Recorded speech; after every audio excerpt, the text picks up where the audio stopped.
false evidence appearing real. Another one, face everything and recover. So what is fear? So according to Wikipedia, fear is an emotion and it's induced by perceived danger or threat, and it causes physical changes in the body, and ultimately it can cause behavior changes. So the effects of fear.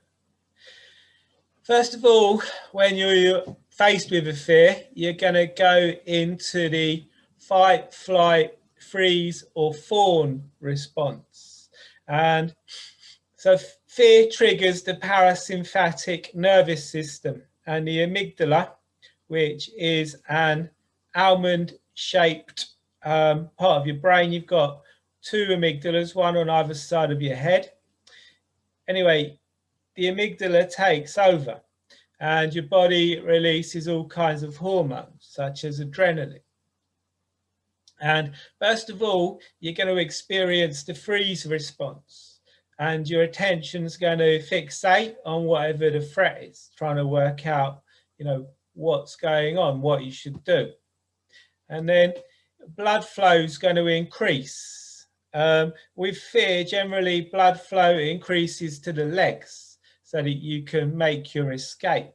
If you've activated the fight response, blood's going to flow to your hands so that you can pick up a weapon and fight. You're going to experience increased heart rate, restlessness, nausea, sweating and faster breathing. And the increased heart rate gets the blood pumping around your body so that your muscles can get lots of oxygen and nutrients. You're going to feel nauseous. There's a few theories on why this happens. One is because if you've just eaten and you've got food in your stomach, that's taking up, energy and blood to digest that food.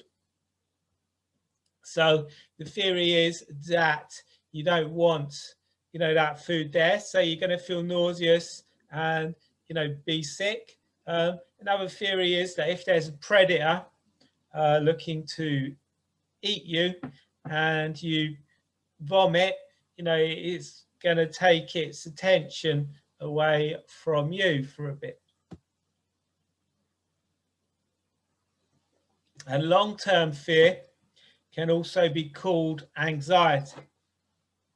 And it can cause, long-term, it can cause a reduced immune response, because if you're in immediate danger, the last thing you need to worry about is viruses and bacteria. So that energy gets diverted.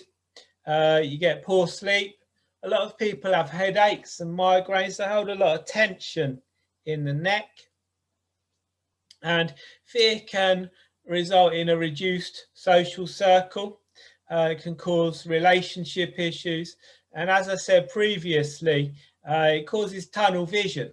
So when you're in a state of fear, everything is going to look like a threat. You're going to be hypervigilant to look for anything that confirms your belief that you're in danger.